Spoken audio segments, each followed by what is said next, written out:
noite. Sejamos bem-vindos mais uma vez.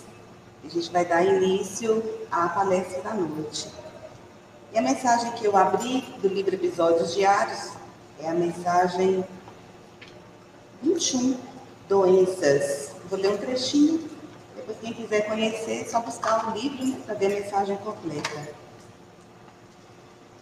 Chamado à reflexão por esta ou aquela enfermidade, mantém-te sereno.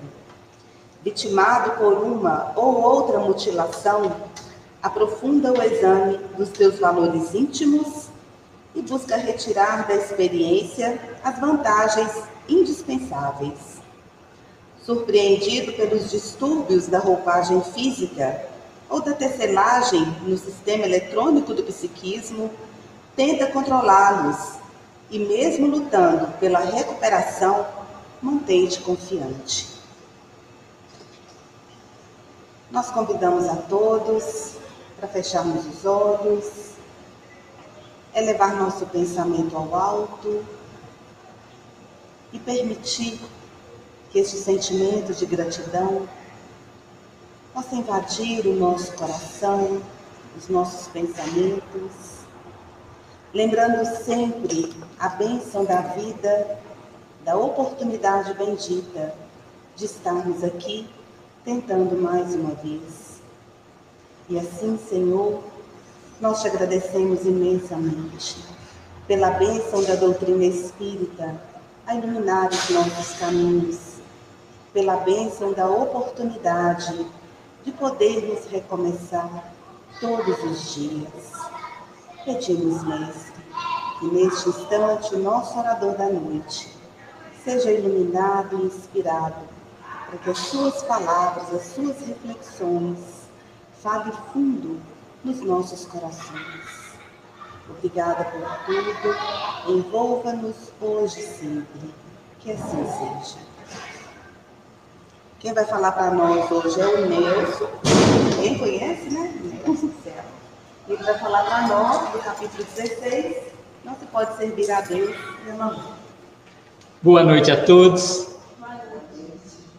Nossa gratidão a Deus por estarmos aqui mais este momento para refletirmos um pouquinho mais sobre os teus ensinamentos, através do nosso Mestre Jesus, que deixou para nós tão profundo ensinamento que há mais de 2000 anos, e nós estamos aí nesta luta na busca do entendimento e da prática. E a doutrina espírita vem trazer para nós esta grande oportunidade de ampliar o nosso entendimento das passagens de Jesus. Chico Xavier, com mais de 400 obras, que vem também para nos ajudar na compreensão do Evangelho do Cristo. E lembrando que ele, na verdade, não escreveu nada a não ser na areia, né? Mas inspirou todos os seus discípulos na descrição dos teus ensinamentos. E aí nós estamos nessa busca constante e certamente, com toda convicção, ainda não alcançaremos neste momento todo o seu entendimento, na sua profundidade legítima.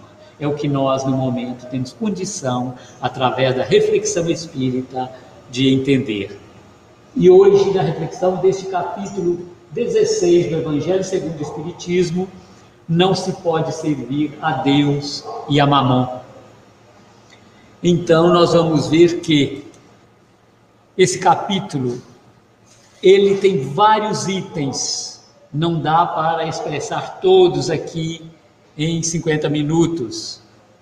Então, nós vamos ver salvação dos ricos, preservar-se da avareza, Jesus em casa de Zaqueu, a parábola do mau rico, parábola dos talentos, utilidade providencial da riqueza, prova das riquezas e da miséria e a desigualdade das riquezas. Esse capítulo, ele nos requer um estudo com mais tempo na nossa casa, refletindo sobre esses ensinamentos de Jesus. E vem ainda a instrução dos espíritos, né? A verdadeira propriedade, o emprego da riqueza, o desprendimento dos bens terrenos e transmissão da riqueza. Tá? Não dá para a gente ver tudo. Esse que está em preto aqui, que nós vamos refletir um pouco mais sobre esses ensinamentos. Tá? Então, a salvação dos ricos. Ninguém pode servir a dois senhores, porque ou odiará a um e amará a outro, ou se prenderá a um e desprezará o outro. Não podeis servir simultaneamente a Deus e a Mamon. Lucas 16:13. Isso é muito lógico no raciocínio que possamos fazer. Não tem como servir a Deus e a Mamon. Como? Hoje eu sou bonzinho, amanhã eu sou ruim. Nesse momento eu atendo a Deus, daqui a pouco eu já o deixo de seguir. Tem como fazer isso? A minha própria consciência me cobra. Ou eu fico com um, ou eu fico com outro. Eu me sinto que estou enganando as pessoas. E não só as pessoas. O mais importante, né? Que eu estou enganando a mim mesmo. O importante na nossa vida é nós pensarmos que o que estamos fazendo, não estamos fazendo ao outro, nós estamos fazendo a nós mesmos. E o que fazemos ao outro reflete em nós, na nossa intimidade. Então, esse enganar a mim mesmo, né? Hoje eu estou com aquela turma do bem, amanhã eu estou com a turma do oba-oba, e aí eu vou, né? Mas a minha consciência me cobra. Então, aproximou-se dele um mancebo e disse: bom mestre, que bem devo fazer para adquirir a vida eterna? Respondeu Jesus: por que me chamas bom? Bom só Deus o é. Se queres entrar na vida, guarda os mandamentos. Que mandamentos? Retrucou o mancebo. Disse Jesus: não matarás, não cometerás adultério, não furtarás, não darás testemunho falso, honra o teu pai e a tua mãe, e ama o teu próximo como a ti mesmo. São passagens que nós já conhecemos há quanto tempo? Há muito tempo nós já conhecemos essas passagens. Mas como aplicá-la no nosso dia a dia? Como vivenciá-las? Esse mancebo, um jovem rico, aproximou de Jesus e perguntando, né? O que ele devia fazer? E Jesus o recomenda, sabe?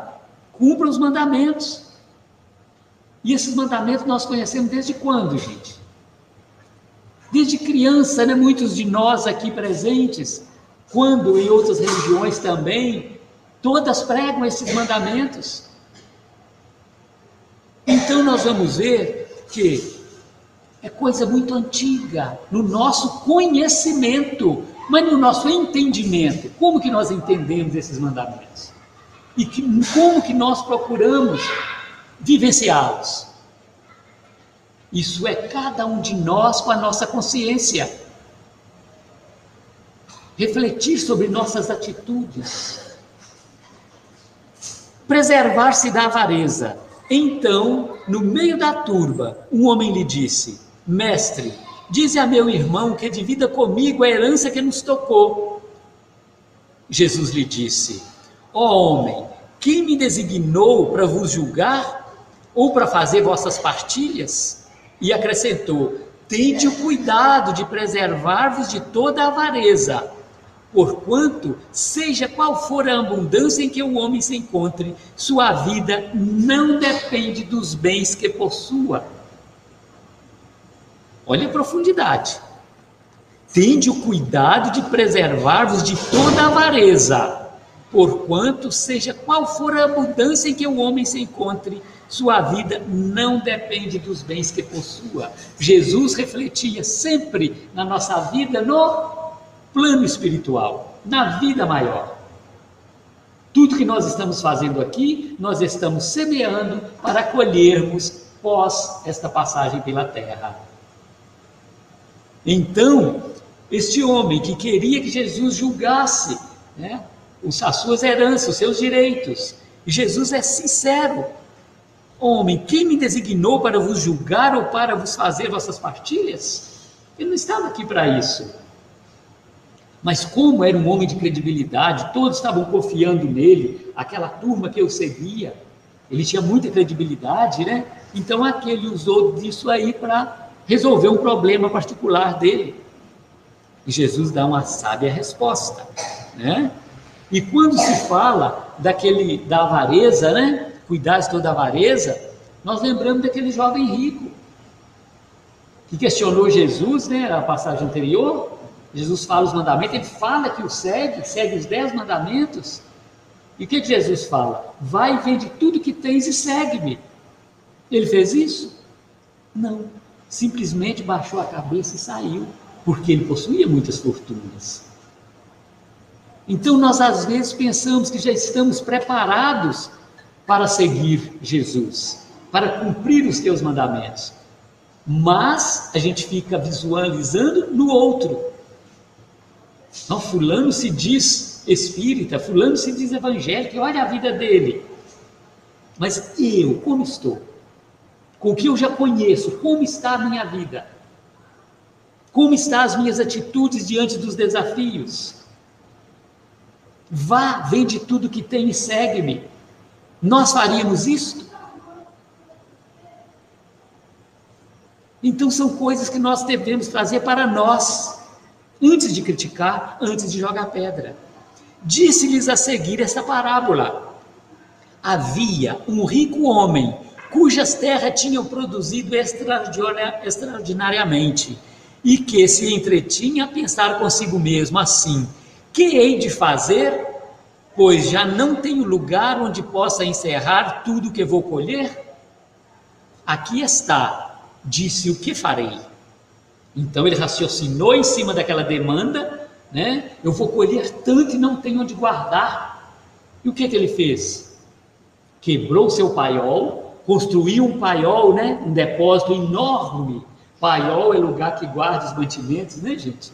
Para quem não sabe, não é só para guardar palha, não. Tá? Que a gente conhece esses lugares, né? Construiu um paiol imenso e guardou tudo que ele colheu. E o que aconteceu com ele? São passagens que todos nós conhecemos. No outro dia, ele amanhece sem a vida física. Ele amanhece morto, mas amanhece desencarnado. Para quem ficou tudo que ele amontoou? Olha que exemplo. Nós não estamos aqui para amontoar. Livra-se da avareza. Nós precisamos do necessário para o nosso dia a dia. E às vezes nós nos preocupamos tanto com os bens terrenos que esquecemos de cuidar da nossa intimidade, do nosso eu, daquilo que vamos levar. E Jesus em casa de Zaqueu, tendo Jesus entrado em Jericó, passava pela cidade, e havia ali um homem chamado Zaqueu, chefe dos publicanos e muito rico, o qual, desejoso de ver a Jesus para conhecê-lo, não o seguia devido à multidão, por ser ele de estatura muito baixa. Por isso, correu à frente da turma e subiu a um sicômoro para o ver, porquanto ele tinha de passar por ali. Todos nós conhecemos essa passagem. O que aconteceu com ele? Quando Jesus chegou à frente daquele sicômoro, Zaqueu, desce daí, porque hoje hospedarei em sua casa. Veja só, Jesus, né, diante de um homem avarento, rico, que todos os detestavam, né? A multidão, a sociedade, ninguém gostava dele. Desce daí que hoje hospedarei em sua casa. Jesus foi para a casa de Zaqueu. E os discípulos ficaram assim, que os discípulos, em muitos momentos, eles não conseguiam compreender Jesus, né, naquele momento. E Jesus, na maior serenidade, ele tomava as atitudes aparentemente radicais, né? Foram para a casa de Zaqueu. Zaqueu ficou tão entusiasmado, tão empolgado com aquela receptividade do Cristo, que falou: Senhor, distribuirei 40% das coisas que tenho aos pobres, distribuirei minha fortuna. E começa uma revisão na sua vida, transforma a sua vida. É uma passagem muito interessante, essa estadia de Jesus na casa de Zaqueu. É uma transformação geral. Por que Jesus só aproximava das pessoas difíceis? Por que ele não foi para o castelo? Por que ele não aproximou dos homens da lei? Ele veio para os simples, para os ignorantes. Ele veio para os humildes. Então nós que às vezes sabemos de tudo e até ignoramos a religiosidade das pessoas, quando muitas vezes criticamos, Jesus veio e conviveu com os mais simples da sua época, aproximou, recebeu as pessoas mais difíceis. A mulher adúltera seria apedrejada. E eles, aquele povo naquela época, buscava todos os meios de comprometer Jesus com alguma fala. Né? O que ele disse? Quando eles perguntaram se deveria apedrejar, quem tiver sem pecado, atire a primeira pedra. O que aconteceu? Todos, dos mais velhos, foram deixando a pedra para o chão e foram embora. Olha o que é a nossa consciência. Por que não podemos aí ficar vivendo de aparências? Porque quando colocamos a cabeça no travesseiro, quando fazemos o que Santo Agostinho nos recomenda, ao deitar, verifique como foi o seu dia. O que você não deve repetir amanhã? É hora de refletirmos sobre nós, as nossas atitudes deste dia que passou. O que eu não devo repetir amanhã? A recomendação de Santo Agostinho. E amanhã eu me esforçar para não repetir os mesmos erros. Porque nós não vamos virar santo da noite pelo dia. É um processo de transformação, mas é uma transformação íntima, com um esforço constante. Hoje eu não dei conta, mas amanhã eu vou me esforçar. Ai, que bom, hoje eu consegui. Mas amanhã eu vou me esforçar de novo. Mas posso não dar conta. Mas não vou desistir, vou continuar nessa busca. E então nós vamos ver, né, que Jesus aproximava das pessoas difíceis e deixava um recado para todos. A mulher adúltera, por exemplo, né? Ele lá escrevendo na areia, ela chega para ele: Senhor, ninguém me condenou, eu também não te condeno. Vá e não peques mais. E ela foi tão tocada por essas palavras de Jesus, por aquele momento, que foi o suficiente para transformar a sua vida. E naquele momento, ela começou a trabalhar também na transformação de outras vidas. E foi a primeira a ver Jesus ressuscitado. Então nós vamos ver que nós não precisamos, no nosso dia a dia, evitar as pessoas difíceis, as pessoas complicadas. Meu Deus, o que eu fiz para merecer isso? Meu Deus, como que eu consegui um colega de trabalho tão difícil? Por que veio esse filho tão complicado? É ali que está a minha oportunidade de aprendizado. São nos momentos difíceis. Se eu estou só na opulência, só na riqueza, só ali na tranquilidade, convivendo só com pessoas fáceis, o que eu vou aprender? Vou continuar cultivando o meu egoísmo, o meu orgulho, e achando que eu sou o santinho. Então, eu preciso de buscar, fazer como Zaqueu fez, buscar aproximar de Jesus, porque Ele está à nossa disposição. Bata e a porta se vos abrirá. E a parábola do mal rico? Outro grande ensinamento. Havia um homem rico que vestia púrpura e linho e se tratava magnificamente todos os dias.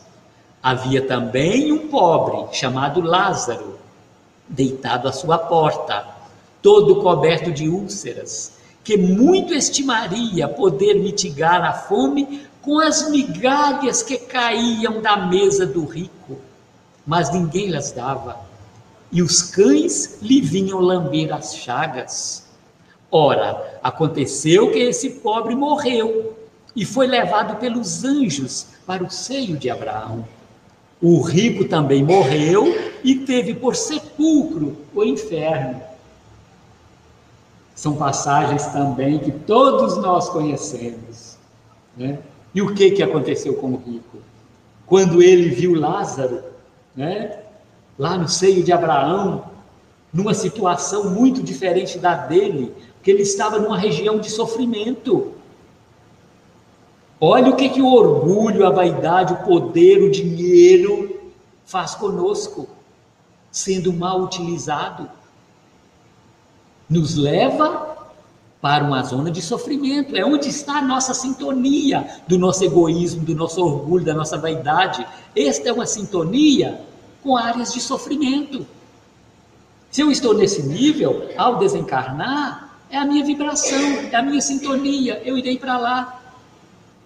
Lázaro, naquela condição de sofrimento, e certamente ele não estava ali com revolta, ele não estava ali buscando resolver a situação de qualquer jeito, ele estava sereno. Ao desencarnar, foi para o seio de Abraão, ou seja, foi para uma área de conforto, né, de alegrias, de orientações, de acolhimento. E qual foi a resposta dada ao rico? Ele não poderia ir até lá, porque o rico queria que ele fosse lá pelo menos colocar, né, uma gotinha de água na sua língua. E o que foi dito? Ele não pode, nem você vir aqui, nem nós irmos aí. Ah, então vai lá na terra e avisa para os meus parentes,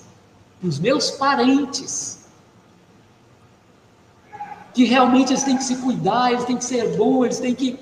né? E qual foi a resposta? Não, ele não pode ir lá. Lá eles têm os profetas, eles têm toda a escritura, eles têm toda a oportunidade de conhecer e saber disso e praticar. Não precisa de Lázaro ir lá falar nada com eles. Então nós vamos ver que nós não precisamos ficar esperando milagres do céu. O que tem ao meu redor? Como que eu estou usando os recursos que eu tenho? Com toda a oportunidade de conhecimento que nós temos hoje. Posso tirar as minhas dúvidas em vários pontos. E o que vai condizer com minha maneira de pensar, com a minha forma de entendimento da vida? E o que acontece? Muitas pessoas chegam na casa espírita pela primeira vez e ao ouvir, né, participar de um grupo de estudo, ao ter um acolhimento, saber o que é o espiritismo, vira e fala assim: puxa vida, é tudo que eu estava procurando. E outros dizem: não, eu ainda não tenho condição de entender dessa forma. Cada um de nós estamos em um estágio de entendimento. Nós não podemos exigir do outro que compreenda como a gente. Por isso que as informações vão chegando gradativamente para nós, conforme a nossa capacidade, a evolução da nossa inteligência. E então nós vamos ver que nós precisamos de atenar pelo que nós já temos nas nossas mãos. O que está chegando? O que eu estou tendo a oportunidade de aprender? Nesta família onde eu nasci, nesta sociedade onde eu convivo, na religião que eu assumi para a minha vida. O que eu estou aprendendo? Está completando as minhas necessidades? Eu estou conseguindo entender, compreender Deus e viver em paz com a minha consciência? Como que eu estou? Eu preciso buscar. E aí nós vamos ver a parábola dos talentos. O Senhor age como um homem que, tendo de fazer longa viagem fora de seu país, chamou seus servidores e lhes entregou seus bens. Depois de dar 5 talentos a um, 2 a outros e 1 a outro, a cada um segundo a sua capacidade, partiu imediatamente. E o que é que aconteceu com esses que pegaram os talentos? Aquele que recebeu 3 multiplicou, né? Aplicou bem, desenvolveu. O que tinha 2, o que recebeu 2 também, continuou o seu trabalho, foi multiplicando esses talentos. E o que recebeu 1, o enterrou, com medo de perdê-lo e ser punido quando chegar com a chegada do seu superior. E ao ter que prestar conta, porque nós vamos prestar contas dos talentos que recebemos, de todas as chances que estamos tendo em nossa vida, nós vamos prestar conta. O que fizeste da família que te confiei? Tudo que nós recebemos, nós vamos prestar conta, são os talentos. Então aquele que recebeu 3, os multiplicou tantas vezes, devolveu ao seu chefe, ao seu patrão, né? E foi confiado a ele mais talentos ainda, o de 2 talentos também. Ele fez jus à maior confiança do seu superior. E aquele que simplesmente enterrou: nem o que eu te dei vou te dar mais, até o que eu te dei eu vou te tomar. Isso vai acontecer conosco. Então nós precisamos de ter muita vigilância conosco mesmo, diante dos nossos compromissos na vida. E nós sabemos muito bem que temos compromisso com todos que convivem conosco. Mas o nosso maior compromisso chama-se família. É o compromisso que mais seremos cobrados. O que fizeste da família que te confiei? Senhor, eu fiz tudo o que estava ao meu alcance. Posso não ter conseguido, mas eu fiz. Ou seja, estou de consciência tranquila de dever cumprido. Ou então, abaixar a cabeça: Senhor, eu fiquei com medo, eu não fiz nada. Enterrei o talento. Até o que eu te dei, agora eu vou te tomar. O que estamos fazendo do corpo perfeito, de inteligência perfeita que nós estamos utilizando? Como estamos utilizando?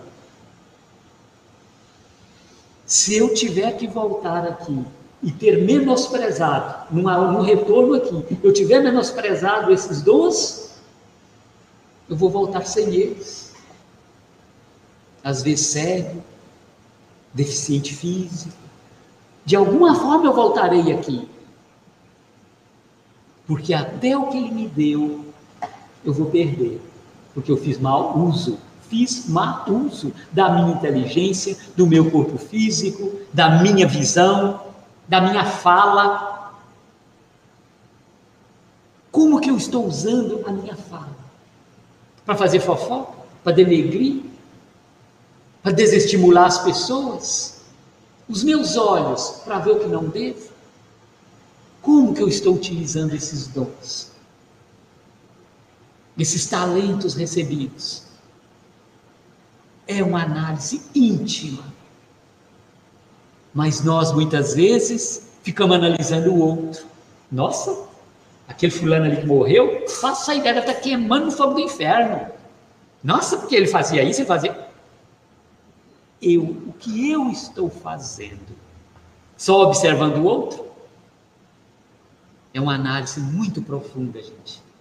E muito séria, que precisamos buscar esse autoconhecimento. Conheça-te a ti mesmo. Precisamos nos conhecer melhor. Então, utilidade providencial da riqueza. Prova da riqueza e da miséria. É o item 7 deste capítulo do Evangelho. Se a riqueza houvesse de constituir obstáculo absoluto à salvação dos que a possuem, conforme se poderia inferir de certas palavras de Jesus, interpretadas segundo a letra e não segundo o Espírito, Deus que a concede teria posto nas mãos de alguns um instrumento de perdição, sem apelação nenhuma, ideia que repugna a razão. Né? É uma ideia que repugna a razão. Sem dúvida, a riqueza é uma prova difícil, mais perigosa que a miséria pelos seus arrastamentos. Mas, quando Jesus disse que é mais fácil um camelo passar no fim do agulho do que um rico se salvar, é exatamente por causa dessa dificuldade. E quando a gente fala camelo, né, entende camelo como esse animal, na verdade o entendimento não era daquele animal. Camelo naquela época, você entendia, por aquela corda grossa, né? Era uma corda. Nós, quando fala camelo, a gente se liga ao animal. Nossa, mas comparação mais ali, então, rico nenhum se salva. Porque o camelo jamais passará no fundo de uma agulha. Né? Então, nós não podemos radicalizar. Nenhum rico se salvará. Não é isso que Jesus quis dizer. E a gente vê tantas pessoas com grandes fortunas fazendo tanto bem, sabe? Tantas pessoas na miséria e com egoísmo e com orgulho muito superior a muitos ricos. Não nos cabe esse julgamento, porque nós temos exemplos de alguns ricos, inclusive depois que as redes sociais, né, estão aí divulgando muito. Nós podemos ver na Casa André Luiz, lá em São Paulo, que eu até já comentei isso aqui algumas vezes, um dos homens mais ricos do Brasil, que me parece até que já desencarnou, ele lá no meio da turma, cortando batata, fazendo sopa, de bonezinho, todo simplesinho, vestido humildemente, sem querer aparecer. Ele poderia estar pagando toda aquela sopa para aquele povo. Não, ele estava lá com a mão na massa, um dos mais ricos do Brasil. Então a gente vê que não é isso. Pelo fato de você ser rico, você não vai para o inferno, não. O que você está fazendo com a sua riqueza? Na nossa região, nós temos exemplos, sabe, de família rica, de senhor muito rico, que tem uma empresa, montou uma empresa, e vocês precisam de ver o tratamento a seus funcionários. Ele desencarnou e os seus filhos continuam mantendo a linha dele. É um homem que aquela senhora que fazia limpeza no seu escritório, aquela que fazia faxina nos banheiros da empresa, você precisa de ver como ela falava desse patrão. Gente, chega a ser emocionante usar a riqueza para disseminar o progresso, a felicidade de famílias. Quem somos nós para julgar? E os ensinamentos de Jesus nos mostram isso com muita sabedoria, principalmente à luz da doutrina espírita, que vem abrir esse leque para o nosso entendimento. Então, nós vamos ver, com efeito, o homem tem por missão trabalhar pela melhoria material do planeta. Cabe-lhe desobstruí-lo, saneá-lo, dispô-lo para receber um dia toda a população que a sua extensão comporta. Para alimentar essa população que cresce incessantemente, preciso se faz aumentar a produção. Se a produção de um país é insuficiente, será necessário buscá-la fora. Por isso mesmo, as relações entre os povos constituem uma necessidade. A fim de mais as facilitar, cumpre sejam destruídos os obstáculos materiais que os separam e tornadas mais rápidas as comunicações. Para trabalhos que são obras dos séculos, teve o homem de extrair os materiais até das entranhas da terra. Procurou na ciência os meios de os executar com maior segurança e rapidez. Gente, É muito profundo esses ensinamentos, desse desdobramento que a espiritualidade trouxe a Kardec e que consta lá no Evangelho segundo o Espiritismo, para o nosso entendimento profundo dos ensinamentos de Jesus. Até a comunicação tornar mais rápidas. Isto há mais de 150 anos nos foi dito. E hoje as nossas comunicações estão no nível que estão. Olha o momento em que estamos vivendo. É um momento muito especial. E nós seremos cobrados por esta oportunidade que estamos tendo. Como estamos usando esse meio de comunicação rápida? O que estamos transmitindo? Olha que tudo volta para nós, para nossa intimidade. E então, essa rapidez segura, mas para os levar a efeito, precisa de recursos. A necessidade fê-lo criar a riqueza, como o fez descobrir a ciência. A atividade que esses mesmos trabalhos impõem, lhe amplia e desenvolve a inteligência. E essa inteligência que ele concentra, primeiro, na satisfação das necessidades materiais, o ajudará mais tarde a compreender as grandes verdades morais, sendo a riqueza o meio primordial de execução. Sem ela, não mais grandes trabalhos, nem atividade, nem estimulante, nem pesquisas. Com razão, pois é a riqueza considerada elemento de progresso. Então a riqueza não veio para levar ninguém para o inferno. Depende do uso que fizermos dela. Porque ela veio para nos oportunizar o progresso. Isso é muito sério, gente. Nós passarmos a entender isso, sem condenar. O que eu estou fazendo do que eu tenho? Que seja pouco, mas o que eu estou fazendo? E o que é rico? O que ele está fazendo? Como está usando a sua riqueza? É reflexão. E aí vem o item 8, as desigualdades das riquezas. A desigualdade das riquezas é um dos problemas que inutilmente se procurará resolver, desde que se considere apenas a vida atual. A primeira questão que se apresenta é esta: por que não são igualmente ricos todos os homens? Por quê? É uma pergunta bastante intrigante. Por quê?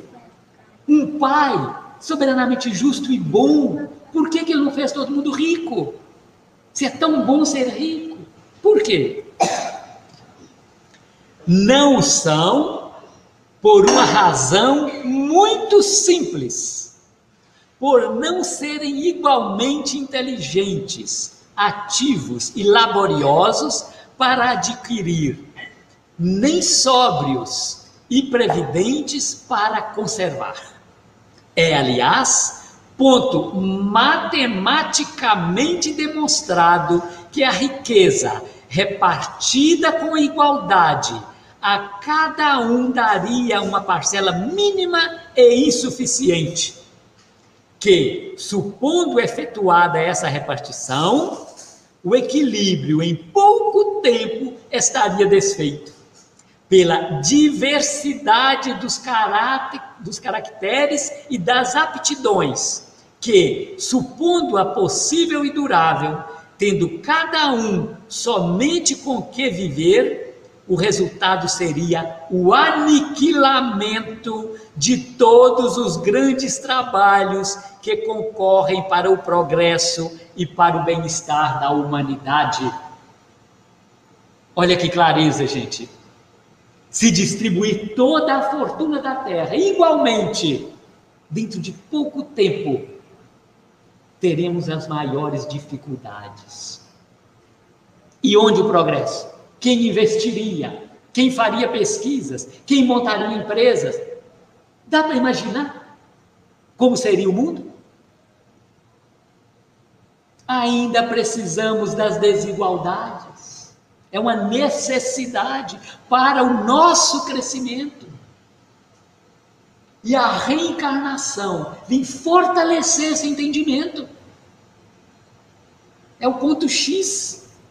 Admitindo isso, pergunta-se por que Deus a concede a pessoas incapazes de fazê-la frutificar para o bem de todos? Né? Ainda aí está uma prova da sabedoria e da bondade de Deus. Dando-lhe o livre-arbítrio, quis ele que o homem chegasse por experiência própria a distinguir o bem do mal, e que a prática do primeiro resultasse de seus esforços e da sua vontade. Ele coloca em minhas mãos. Você está reclamando tanto? Então usa. Né? Chega aqui, o que fazemos da riqueza? Só para fazer o que aquele mau rico fez, ignorar o caído. Só para excitar mais ainda o orgulho e a vaidade. É o nosso livre-arbítrio. Eu posso, mas eu vou responder por isso. Assim, um que não tem hoje, já o teve ou terá noutra existência. Outro que agora a tem, talvez não tenha amanhã. Há ricos e pobres, porque sendo Deus justo como é, a cada um prescreve trabalhar a seu turno. A pobreza é, para os que a sofrem, a prova da paciência e da resignação. A riqueza é, para os outros, a prova da caridade e da abnegação. E então, o que estamos fazendo do que temos? Sejamos pobres ou sejamos ricos? Como que estamos sendo pobres? Estamos sendo revoltados? Ou estamos sendo pacientes e resignados?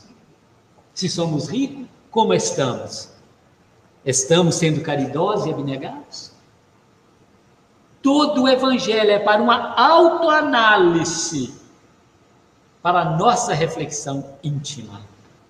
E então, aí vem a instrução dos Espíritos, que é uma sequência desse estudo, só para uma breve reflexão nossa, a verdadeira propriedade. O homem só possui em plena propriedade aquilo que lhe é dado levar deste mundo, do que encontra ao chegar e deixa ao partir, goza ele enquanto aqui permanece. Forçado, porém, que é a abandonar tudo isso, não tem das suas riquezas a posse real, mas simplesmente usufruto. Que é então que ele possui? Nada do que é de uso do corpo, tudo que é de uso da alma, a inteligência, os conhecimentos, as qualidades morais. Isso o que ele traz e leva consigo, o que ninguém lhe pode arrebatar, o que lhe será de muito mais utilidade no outro mundo do que neste. Olha que clareza, gente. Olha como nos faz refletir profundamente no nosso eu, o que eu vou levar daqui. E nós não temos a mínima ideia de quando estaremos retornando. E o que levaremos? O que trouxemos. De preferência, ampliado. Nós precisamos voltar melhor do que quando para que viemos. Para fazer jus às oportunidades que tivemos. As provas que tivemos, a matéria que aprendemos. E viemos para cá sabendo para fazer as provas.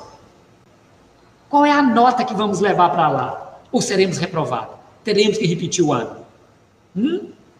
Olha a pergunta 55 de O Consolador, de Chico Xavier, através de Emmanuel. A desigualdade verificada entre as classes sociais no universo dos bens terrenos perdurará nas épocas do porvir? Perdurará após essa vida?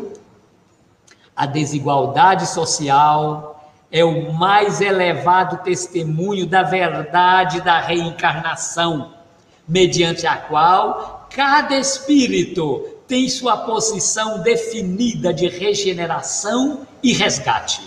Nesse caso, consideramos que a pobreza, a miséria, a guerra, a ignorância, como outras calamidades coletivas, são enfermidades do organismo social, devido à situação de prova da quase generalidade dos seus membros. Cessada a causa patogênica com a iluminação espiritual de todos em Jesus Cristo, a moléstia coletiva estará eliminada dos ambientes humanos. Olha como Emmanuel é objetivo, gente. É muito sério. A pobreza, a miséria, a guerra, a ignorância, como outras calamidades coletivas, são enfermidades do organismo social. E essas enfermidades serão curadas através da prática, da vivência de cada um de nós, dos ensinamentos de Jesus. Que a doutrina espírita vem facilitar para nós o desenvolvimento dessa capacidade para vivenciar os evangelhos do Cristo. E então nós vamos ver em mais uma questão, a 56. Pode admitir-se em sociologia o conceito de igualdade absoluta? A concepção igualitária absoluta é um erro grave dos sociólogos. Em qualquer departamento da vida, a tirania política poderá tentar uma imposição nesse sentido, mas não passará das espetaculosas uniformizações simbólicas para efeitos exteriores, porquanto o verdadeiro valor de um homem está no seu íntimo, onde cada espírito tem sua posição definida pelo próprio esforço. É íntimo, gente. É como mostrou no Evangelho. Essa igualdade, se ela vier a acontecer por questões políticas, ela durará pouco, que é totalmente fora da nossa realidade ainda moral. Ela está fora. Pode-se fazer isso, como disse no Evangelho? Pode, mas vai durar pouco. Olha a recomendação de Emmanuel. Nessa questão, existe uma igualdade absoluta de direito dos homens perante Deus, que concede a todos os seus filhos uma oportunidade igual nos tesouros inapreciáveis do tempo. Esses direitos são os da conquista da sabedoria e do amor, através da vida, pelo cumprimento do sagrado dever do trabalho e do esforço individual. Eis porque cada criatura terá o seu mapa de méritos nas sendas evolutivas, constituindo essa situação nas lutas planetárias uma grandiosa progressiva em matéria de raciocínios e sentimento, em que se elevará naturalmente todo aquele que mobilizar as possibilidades concedidas à sua existência para o trabalho edificante da iluminação de si mesmo, nas sagradas expressões do esforço individual. Do esforço individual. As pessoas do nosso convívio, a nossa família, os nossos colegas de casa espírita, os nossos colegas de trabalho, todas as pessoas da nossa convivência social podem nos ajudar, podem nos orientar, mas eu posso receber ou não, eu posso fazer ou não, isso é meu.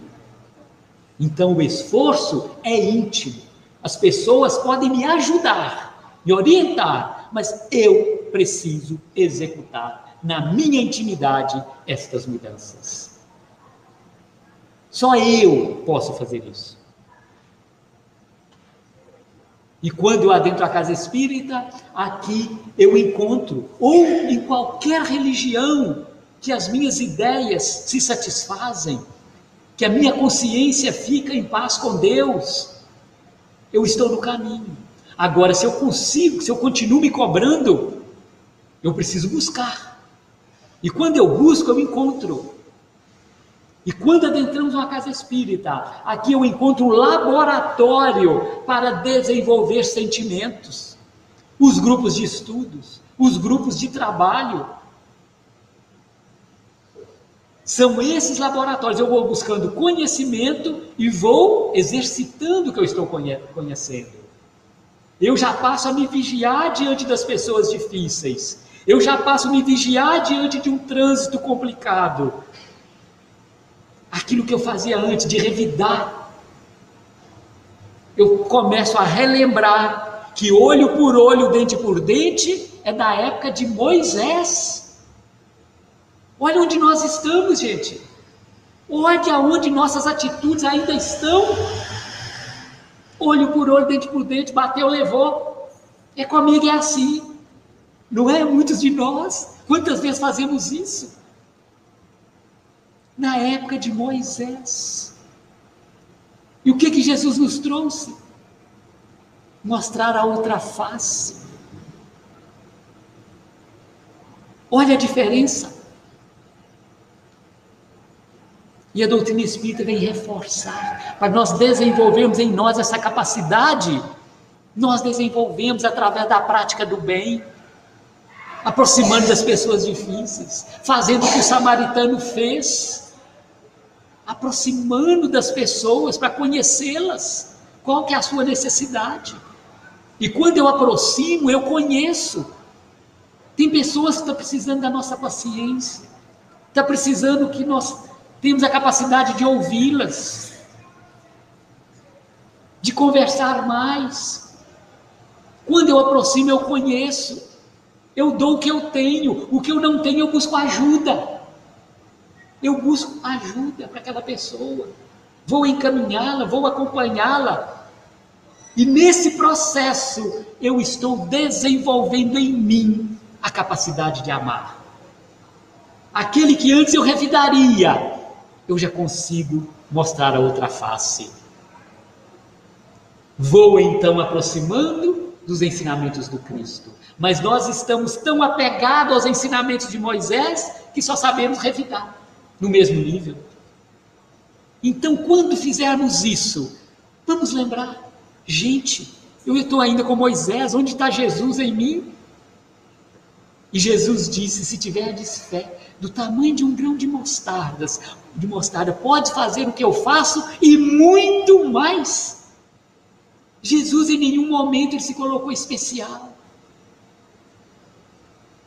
É porque não tem fé. Os discípulos quando não conseguia, os seus apóstolos, os discípulos quando não conseguia curar, ele falava, homens de pouca fé. Então nós vamos ver que a doutrina espírita vem nos relembrar os ensinamentos de Jesus e nos mostrar como fazer. Porque se já estamos aqui é porque estamos preparados. Senão nós estaríamos matriculados na sala de aula errada. E Deus não erra. Nós estamos matriculados na sala certa. E as provas que vêm é porque nós temos condição de passar por elas. Como eu estou passando pelas provas que chegam para mim? A doença, o familiar difícil, as complicações da vida, são as provas que chegam, mas porque estamos preparados. Já estudamos a matéria, porque a prova só é aplicada em quem já estudou aquela matéria. A nossa lei humana não faz isso conosco. Alguém já viu na 8ª série aplicar prova de ensino superior? Na 5ª série aplicar a prova de 8ª? Não. Só aplica a prova daquilo que já estudamos, e assim é a vida. A lei de Deus é muito mais justa do que a nossa lei. Ele vai aplicar a prova que nós não estudamos, que nós não temos capacidade? Claro que temos. É a nossa fé, a nossa confiança em Deus e em nós mesmos. Nós vamos vencendo todas as batalhas. Todos os homens são ricos pelas bênçãos de Deus, e cada qual deve aproveitar com êxito os talentos recebidos, porquanto, sem exceção de um só, prestarão um dia, além túmulo, contas de seus esforços. Qual esforço fizemos com o talento que recebemos? E quais são os talentos que recebemos na nossa vida? Onde nós estamos, as pessoas que estão conosco, a nossa condição social, a nossa condição de vida, o momento que estamos vivendo. Precisamos de nos unir cada vez mais nesta concepção. E a pergunta 118, como se registram as experiências do Espírito em uma encarnação para servirem de patrimônio evolutivo nas encarnações subsequentes? É no próprio patrimônio íntimo que a alma registra as suas experiências, no aprendizado das lutas da vida, acerca das quais guardará sempre uma lembrança inata nos trabalhos purificadores do porvir. Retornaremos com esse aprendizado, com essa capacidade de servir. Então, nós vamos vendo que como devemos proceder para dilatar nossa capacidade espiritual? Ainda não encontramos uma fórmula mais elevada, mais bela, que a do esforço próprio dentro da humildade e do amor. No ambiente de trabalho e de lições da terra, onde Jesus ouve por bem instalar a nossa oficina de perfectibilidade para a futura elevação dos nossos destinos de espíritos imortais. Que Jesus nos ilumine, nos fortaleça, porque estamos no lugar certo, no momento exato, para desenvolver a nossa capacidade de amar. Em todos os momentos, o nosso esforço íntimo. E que prestaremos conta de todos os talentos recebidos. Muito obrigado a todos, que Jesus nos ilumine e que a nossa Mãe Santíssima nos envolva em teu manto de luz, abençoando mais esta semana que se inicia. Muito obrigado a todos. Nós agradecemos a presença de todos e convidamos agora para a prece final. Eu vou pedir a Consuelo para ela vir aqui na frente fazer a prece por nós. Senhor Jesus, Deus nosso Pai, de amor, bondade e luz, chegamos, Senhor, mais uma vez ao final de nossos trabalhos na noite de hoje. Te agradecemos, Pai querido, por todas as bênçãos e por todos os ensinamentos que nesta noite recebemos. Te pedimos, Pai amado, por todos os irmãos aqui presentes, encarnados e desencarnados. Te pedimos também, Pai amado, pela nossa casa espírita, o Senhor possa fortalecê-la e fazer com que seus caminhos estejam sempre abertos a novos estudos e novos trabalhos. Obrigada, Senhor, porque o Senhor tem sido sempre muito bom e muito laboroso junto conosco. Obrigada, que assim seja.